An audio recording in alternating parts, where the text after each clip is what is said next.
Hello everyone. So here is some important questions of English literature or 17th century.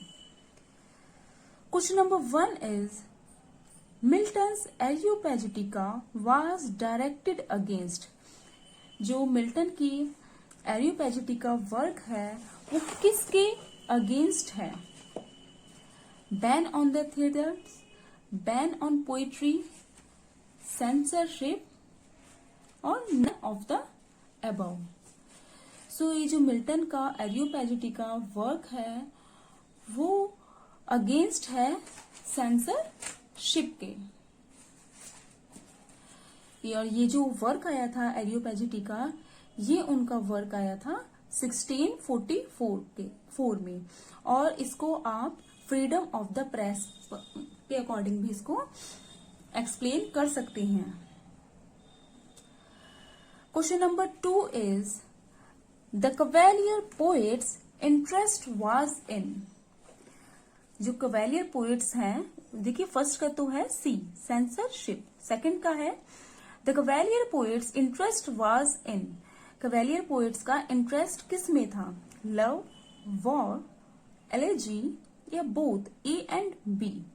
सो जो Cavalier poets थे उनका interest था both A and B, love and war में. सो जो आपके कवैलियर poet थे वो आपके कौन कौन से थे? एक थे रॉबर्ट हेरिक, एक थे थॉमस कैरू, एक जॉन सकलिंग एंड एक थे रिचार्ड लवलेस. सो इन चारों को हम कवैलियर पोएट्स में मानते हैं. Question number 3 is the complete anger was written by. Complete anger एक वर्क है जो कि लिखा गया है ए इजाक वेल्टन के द्वारा. Question number 4 is the death of Elizabeth and the accession of James first took place in the year. हमें वो वाला ईयर बताना है जिस ईयर में, उसी सेम ईयर में डेथ भी हुई थी एलिजाबेथ की, और उसी सेम ईयर में जेम्स फर्स्ट भी गद्दी पर बैठे थे. सो ये ईयर है आपका 1602 में आपके 1603 में आपके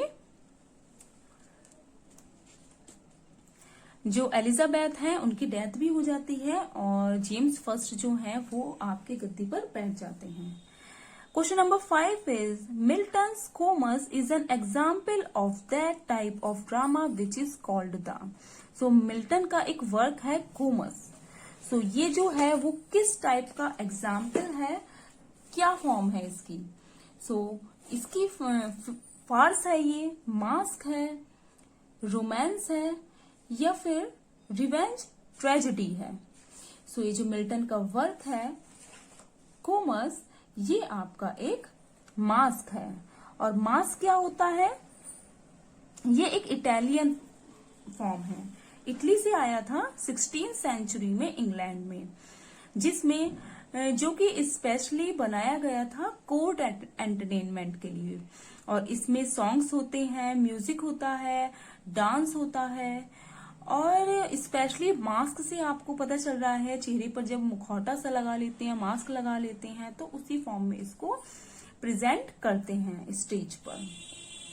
और ये जो कोमस है वो मास्क है आपका, जो कि आया था आपका 1634 में, जो कि मिल्टन ने लिखा था 1634 में का ये 1634 का ये वर्क है. Next question is question number 6. Which of the following begins with these words. कौन सा ऐसा इन वर्ड से स्टार्ट होता है? Good morning to the day and next my gold, open the shrine that I may see my saint. ये जो है आपका कौन सा वर्क है जो इन लाइन से स्टार्ट होता है? The Poetaster, synthesis reveal, Volpone, every man in his humour. So ये जो सभी वर्क हैं आपके, साइंथाइस्पी, द पोस्टर्स भी, वॉल पोन भी, ये आपके सभी बेन जॉनसन के द्वारा लिखे गए हैं। और ये जो लाइन्स हैं आपकी वो स्टार्टिंग में आती हैं वॉल पोन के। Question number 7 is who was the founder of classical school. Classical school का फाउंडर किसे माना जाता है? सो इसका आंसर भी आपका ए है, बेन जॉनसन। इन्हीं को क्लासिकल स्कूल का फाउंडर माना जाता है। Question number 8 is who first of all used the word metaphysical in connection with Donne's poetry. Metaphysical के लिए कौन जाने जाते हैं? जॉन डन जाने जाते हैं। बट इनको सबसे पहले किसने यूज किया था? यूज किया था इनके संदर्भ में। सो इसका आंसर है आपका ड्राइडन ने।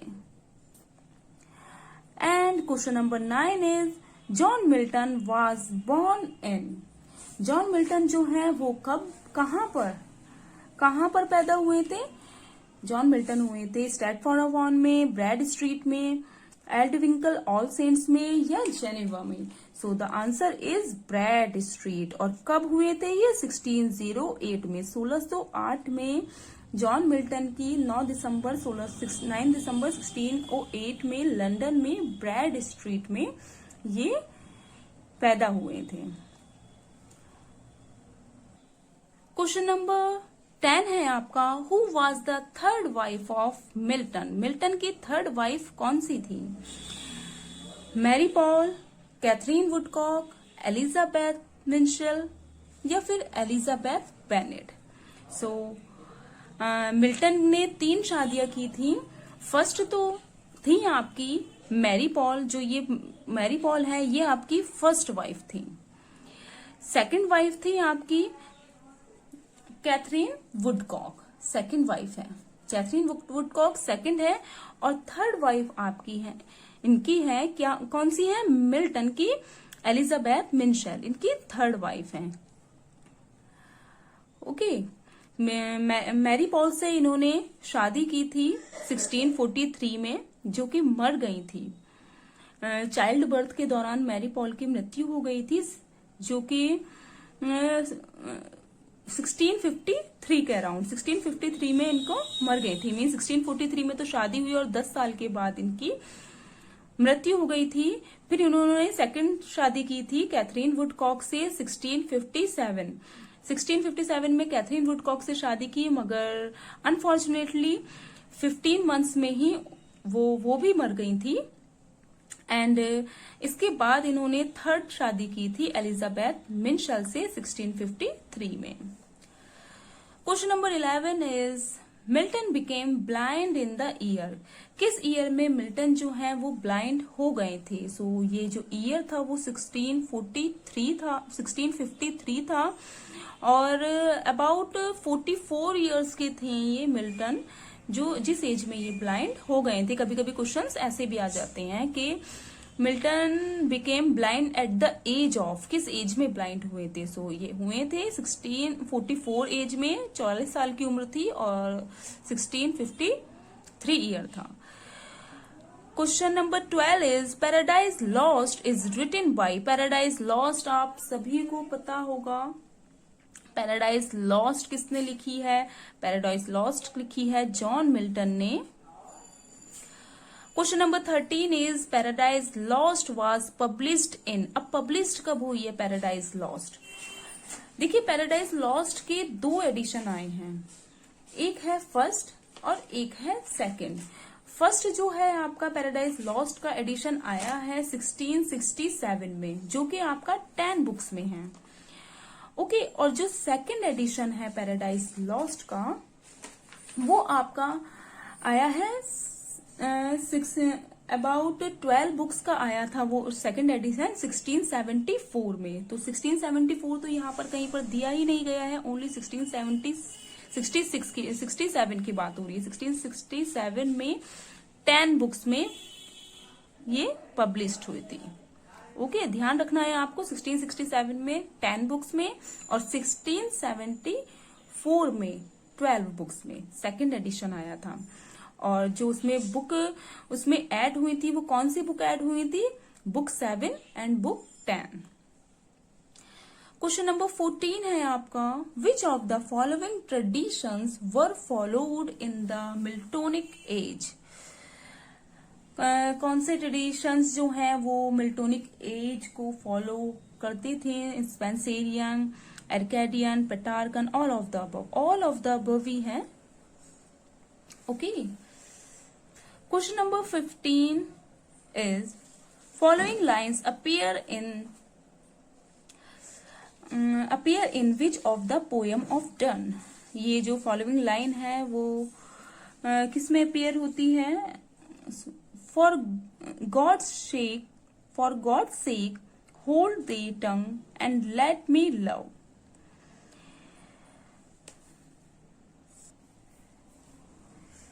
सो ये जो लाइन्स हैं वो आपकी किस में अपीयर होती हैं। कॉर्निसेशन में, द कॉर्निसेशन में। क्वेश्चन नंबर 15 का है बी। क्वेश्चन नंबर 16 है आपका, who said these lines, I first adventure, follow me, who list and be the second English satirist. So इसका आंसर है आपका जोसेफ हॉल। Joseph hall.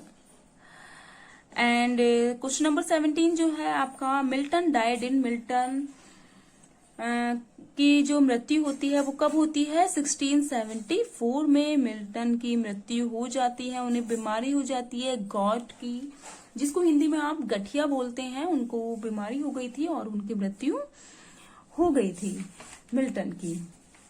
और अगर क्वेश्चन ऐसे आ जाए कि मिल्टन को कहाँ बरीड किया गया था, तो इनको किया गया था buried at Saint Galileo gate पर, सेंट गाइल्स चर्चयार्ड जिसे बोलते हैं, वहां पर इनको दफनाया गया था।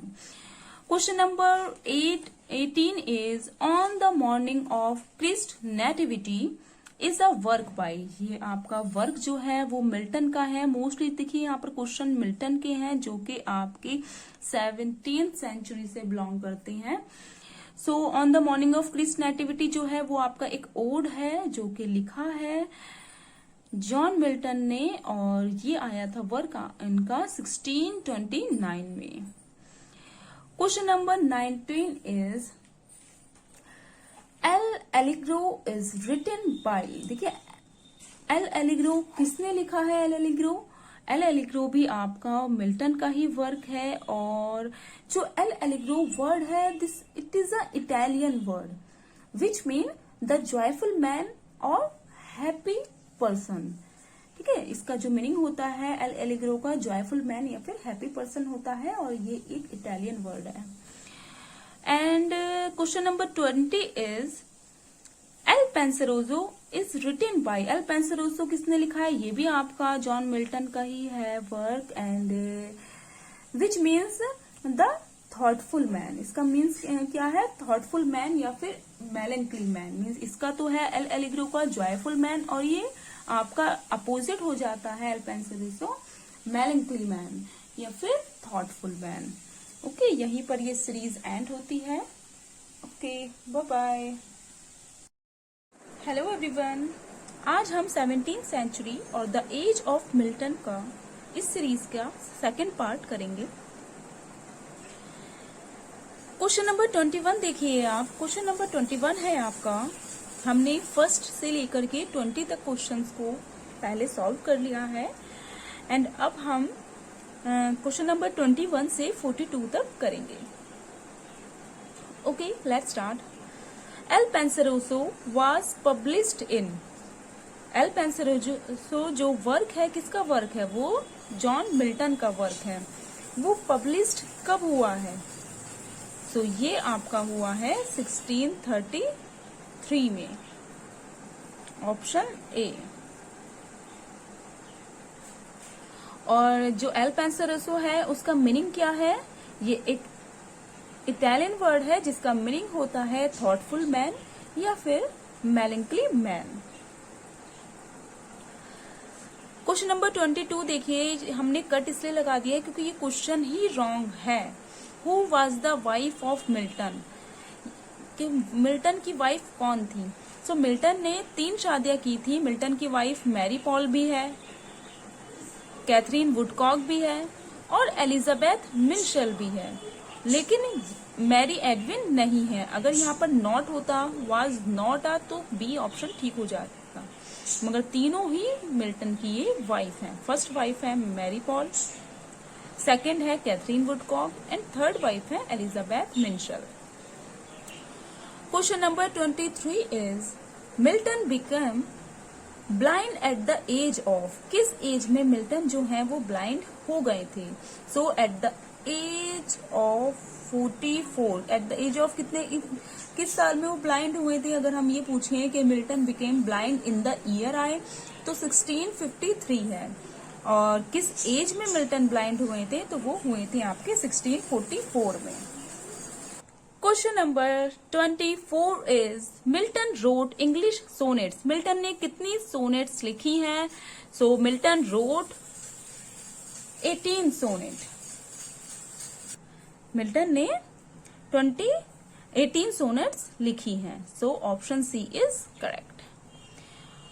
Question number 25 is Milton's Paradise Lost consist of, Milton की जो पैराडाइज लॉस्ट है वो कितनी बुक्स में है? सो ये आपका आ जाएगा 12 बुक्स में। देखिए मिल्टन की पैराडाइज लॉस्ट में जो है वो फर्स्ट एडिशन और सेकंड एडिशन के नेम से है यहाँ पर, क्योंकि ये मेंशन नहीं किया गया है कि फर्स्ट एडिशन है या सेकंड एडिशन है।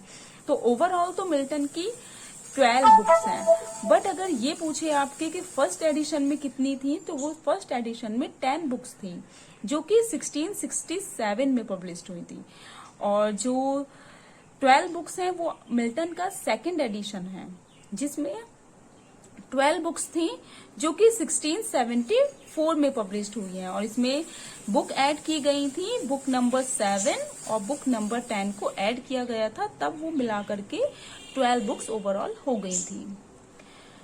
So question number 26 is these lines are taken from fame is the spun that the clear spirit doth raise to scorn delights and line liberious days। so ये lines जो हैं आपकी वो ली गई हैं मिल्टन के work से ली गई हैं। ये लाइन लिसिदास से। सो ये लिसिदास जो है वो एक पेस्टोरल एलेजी है जो कि मिल्टन ने लिखी थी अपने फ्रेंड के लिए, जिनका नाम था एडवर्ड किंग। उनकी डेथ हो जाती है, उनके फ्रेंड के मिल्टन के, जिसका नाम है एडवर्ड किंग। तो ड्रॉनिंग डूबने से उनकी मौत हो जाती है, डेथ हो जाती है। तो मिल्टन ने ये लिसिदास को, जो कि एक पेस्टोरल एलेजी है, उसको लिखा था। सो मिल्टन ने ही जो एडवर्ड किंग है उसी को ही नाम दिया था ये Lycidas. Okay, question number 27 is Samson Agonistes is written by, Samson Agonistes किसके द्वारा लिखी गई है? सो ये भी आपका सैमसन एगोनिस्ट जो है वो जॉन मिल्टन का वर्क है, जो कि आया था 1671 में। हेलेनिक ड्रामा है ये एक, या फिर इसको क्लोजेट ड्रामा भी बोलते हैं, क्योंकि ये जो सैमसन एगोनिस्ट है ये which is written only in reading purpose, ये सिर्फ रीडिंग पर्पस के लिए ही ये वर्क उन्होंने लिखा था।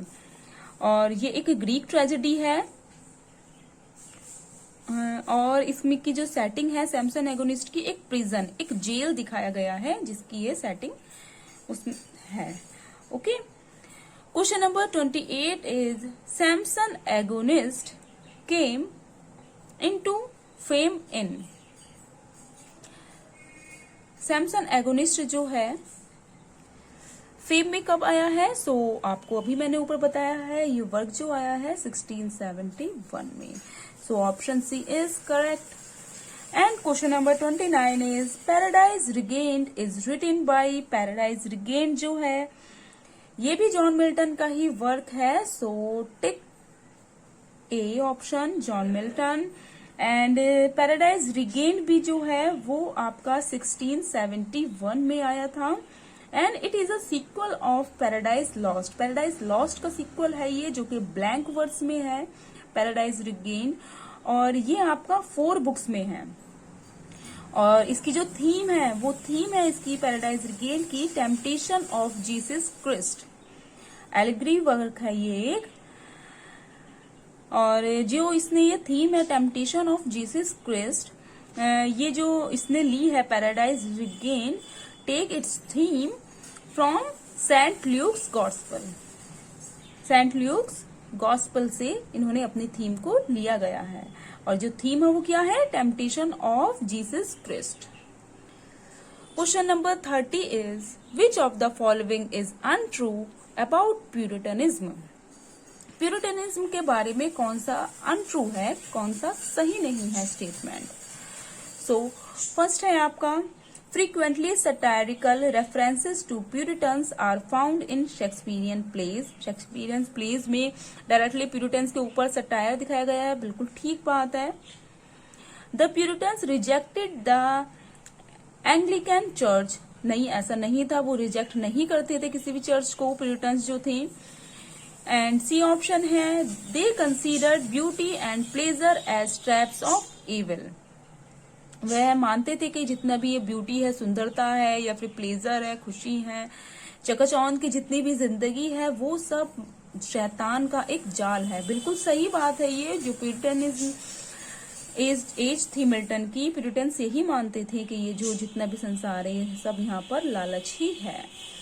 एंड डी ऑप्शन है, the Puritans insisted on the purity of body more than the purity of soul।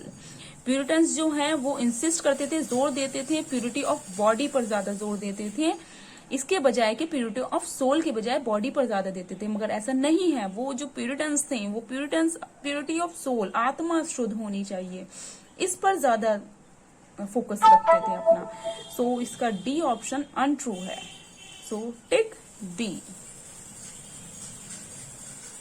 Question number 31 is Who among the following is not one of the religious poets of the Jacobean period?